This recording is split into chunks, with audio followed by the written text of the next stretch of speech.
Hello, everyone. Let me begin with a quote from John O'Donoghue. He was a priest and a poet.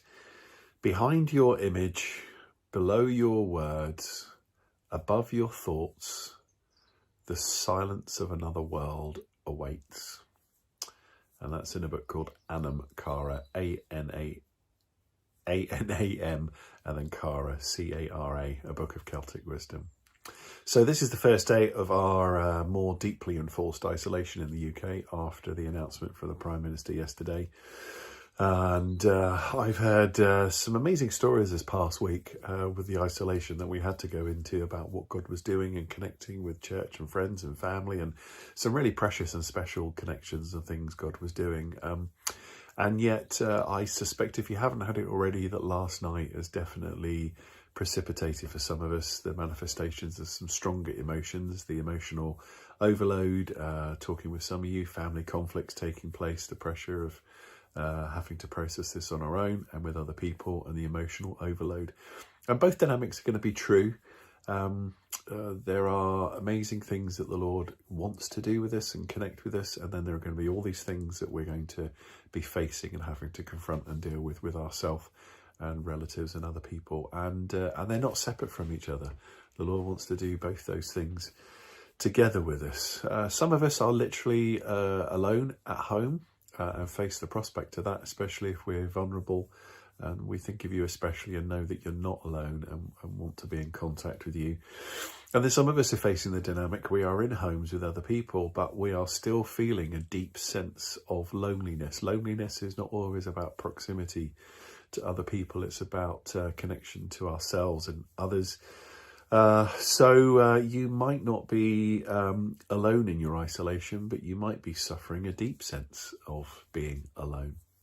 So our privacy is being invaded, proximity is being forced upon us, intimacy removed from us, and all of those things are incredibly stressful and trying for us. So I want to offer a couple of bits of advice. First one's a really practical one. There was something on a website. There's a guy, a submariner, who survived under the sea. I think he went about 100 and managed to, on one of his on his tours, the duty that he was doing, had to spend 159 days under the sea in a submarine without ever seeing land. And the only private space was his bunk bed, and he had to face a great deal of isolation whilst in proximity to others. So some really practical things. You can Google him, but just Google Submariner and the coronavirus.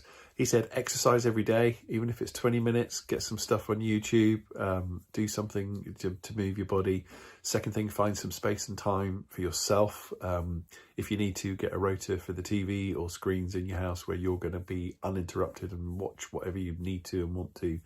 Eat well. Now's the time to plan your food. Clean and tidy your rooms. It's really important that you have a space and it's tidy, and that gives you a sense of agency and control. Make your bed. Make your bed. Lots of psychologists tell us making your bed is important. Keep where you're living tidy. It will give you a sense of some control and order.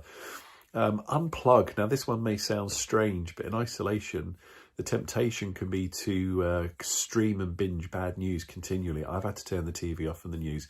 There's only so many news cycles I can listen to, and you just need a few things in the day to keep an update. So take that out, because that will just reinforce your sense of isolation and loneliness. And instead connect, put good things into you. Friends, family, have some distractions, but, read some good books and listen to some great podcasts and watch some Christian videos and stuff. And we're sending out more and more resources to you. And we're going to be sending a lot out. Remember, I talked about our moving from adjustment to investment phase. So, and have others that join in with you and cheer you along and cheer you up. So final thought is about the practical. How do we deal with all this stuff that comes in us? Things that we might normally hide from, being busy. So many of us are going to find we've been able to be busy for too long. Now is not the time to isolate from yourself either. As stuff comes up, you're going to be faced with yourself. And some of us maybe have not been very good at that or done that.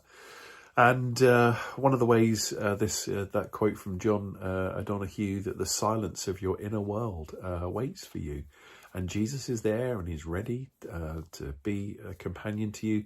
So journal, write things, verbally process with people you love and trust, get some coaching, have people pray for you. We can do all of these things and more on our own and virtually with others. And we're going to be, as I've been promising, getting some resources and ways to connect with you so that you can do this together in your isolation and for yourself. So bless you, love you, and look forward to speaking to you again soon. Bye, guys.